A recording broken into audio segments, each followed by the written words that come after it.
আসসালামু আলাইকুম। আপনি যদি মনে করেন যে আমার মারে আমি কষ্ট দিয়ে আমি এই দুনিয়াতেও ভালো থাকবো, আমি নাজাতের ব্যবস্থা আল্লাহ করে দেবে, তাহলে সম্পূর্ণ ভুল। একটা কথা মনে রাখেন, আপনার মা আপনার কাছে এত ভারী হয়ে যাবে যায় কেন? আপনার বাবা আপনার কাছে এত ভারী হয়ে যায় কেন?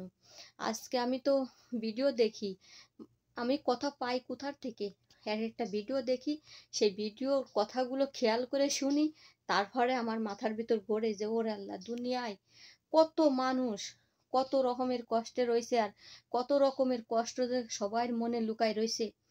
একজন মা ছেলের কাছে ফোন দিছে, বাবা তোরা তো ঢাকা থাকিস, আমার একটু কিছু টাকা দে, আমার চলতি ফিরতি খাতে অনেক কষ্ট হচ্ছে।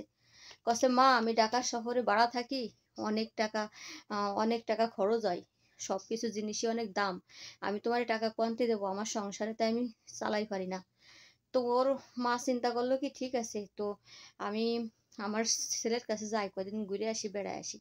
পরে সেই মাটা দেখলো কি যে আমার ছেলে 16,000 টাকা দামের একটা ফ্ল্যাট নিয়ে রয়েছে, 4-5টা রুম, আলহামদুলিল্লাহ, সোফা, এ ঘরে সোফা, ও রুমে sofa, all TV, colour all TV, বৌমা সাইডে দেখতেছে, সোফার পরে সিরিয়াল নাটক টাটক দেখতেছে, দেখা যাচ্ছে ফ্রিজ ভরা গোশ মাছ মাংস সব কিছু।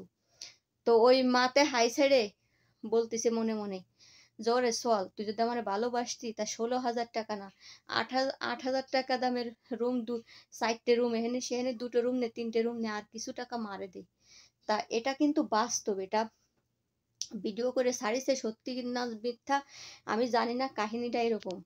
তো এরকম হাজারো হাজারো মা আছে, এমন সত্য যে সত্যর পর আর কোনো সত্য নাই, যে মারে যে এত কষ্ট দেয়, মারে যে এত যন্ত্রণা দেয়।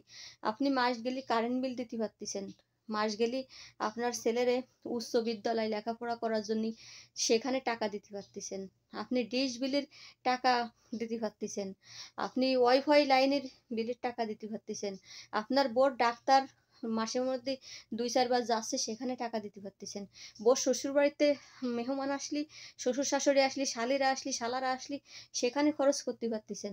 মা এত ভারী হয়ে যায় কেন ভাই, বলতে পারেন? মা, ওই মার দোয়া আপনি ছাড়া মনে করছেন নাকি যে দুনিয়াতে শান্তিতে থাকবেন, আখেরাতে পার পাবেন? মা, আপনি আপনার মার কাছে ঋণী, আপনার মা কখনো আপনার কাছে ঋণী না। আপনার মা কি, আপনি যে ব্যবহারটা করেন, এরকম ব্যবহার যে ভাই করেন, সেই ভাই যদি মনে করেন যে আমার মারে কষ্ট দিয়ে আমি আখেরাত আমি লাভবান হব, না। আপনার মার দোয়া কখন আসবে জানেন?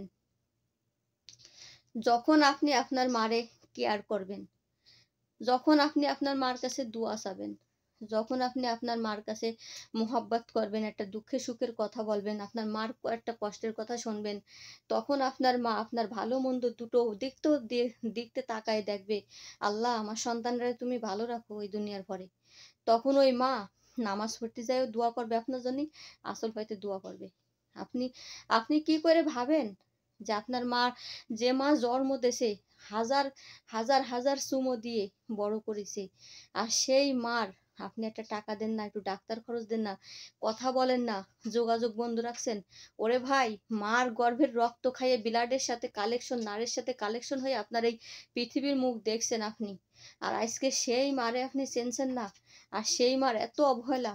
তো যে সমস্ত মানুষ মারে অবহেলা করেন, তারা আপনারা মনে করেন না মারে দুনিয়াতে অবহেলা করে জান্নাত পাবেন? মার দায়িত্ব কর্তব্য, মার কাছ থেকে দোয়া ছাড়া আপনি নাজাতের ব্যবস্থা পাবেন? কখনো না, আদৌ সম্ভব না। তাই যে সমস্ত ভাইয়ারা এই কাজগুলো করেন, শ্বশুরবাড়ি বোর পিয়ারি হন, সেই সমস্ত ভাইয়াদের উদ্দেশ্য বলবো, অবশ্যই আপনার মার খোঁজ নেন।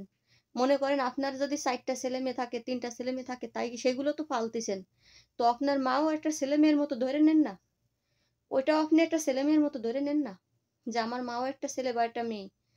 মার মনে কখনো কষ্ট দিয়েন না, কষ্ট দিয়ে কখনো আপনি দুনিয়াতেও শান্তি পাবেন না, আখেরাতেও আপনার বরবাদ হয়ে যাবে। সবাই ভালো থাকবেন। আশা করি ভিডিওটা ভালো লাগলে লাইক করেন, সাবস্ক্রাইব করে আপনি পাশে থাকেন আমার। তো আমি ভালো করে বলতে পারি না, সবাই বুঝে নেন। আলহামদুলিল্লাহ, আসসালামু আলাইকুম।